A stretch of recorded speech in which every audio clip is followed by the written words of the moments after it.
Hey, G. Brannigan again, and I am on page 10 of my art journal featuring the adventures of Cocoa Bear, Red Rabbit, and Elf-in-Mee.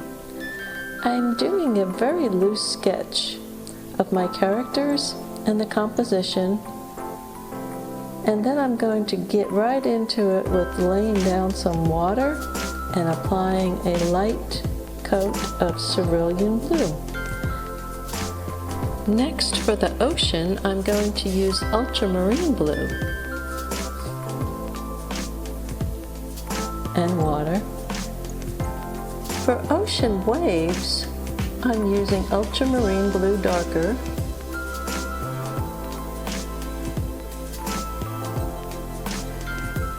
the ocean tends to be a very dark blue in its depth, so I try to convey that darkness. And I'm going back into the clouds again, adding some more color to the clouds in the sky, and also some white.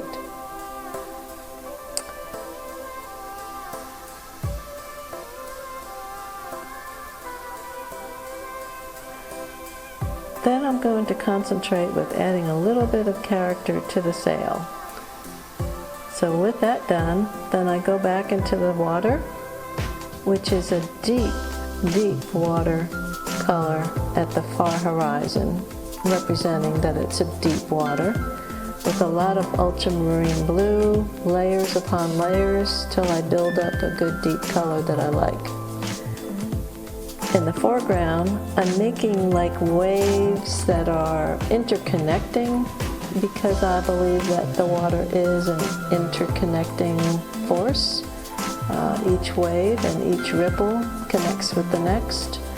So I do try to convey that the depth of the ripple is the depth of the ocean, which is the darkest, and that's how I create my water. Hopefully that makes a little sense. Sometimes I turn my work upside down while I'm working on it, because it's easy to do things like that. So if you'll watch me, I'm going through adding a very light layer of color to Elf-in-Mee, Red Rabbit, and Cocoa Bear.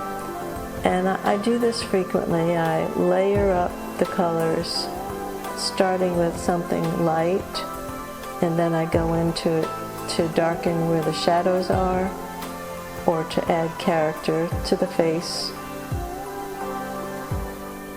And with Cocoa Bear, I keep adding darker and darker browns with a little bit of touch of black, because I want to represent that Cocoa Bear is becoming wet, and wet hair is sometimes darker, so I'm trying to make it look like it's darker. And then I go in and I dry it a little bit with my zap dryer, and once it's dry, I can go back and layer again. And I'll do this frequently when I'm making my art. I allow a layer to dry, I go back in, I add more, and keep building up until I get to where I'm satisfied with it.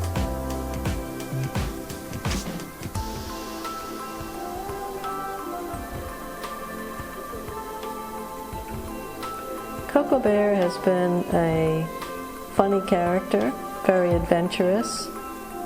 And I think Elf-in-Mee is very adventurous. Red Rabbit sometimes seems to be going along for the ride, but Red Rabbit has its own sweet character. We are coming near the end of this page 10. Page 10 of the adventures of Cocoa Bear, Red Rabbit, and Elf-in-Mee. This has been a real pleasure creating this art journal featuring the adventures of Cocoa Bear, Red Rabbit, and Elf-in-Mee. I loved using Inktense Blocks for this. It's a great product, similar to your watercolors, and the color stays where you put it. That's what I love about it. Higgins White Ink is great for accents. And Faber Castell in this turquoise I used on her dress So that was fabulous too. Again, I want to thank you for stopping, taking a moment of your time to look at my artwork. Please do subscribe, like, and even if you don't subscribe, you can leave a comment. I'd love to hear what you think. Take care. Have a great day. Bye now.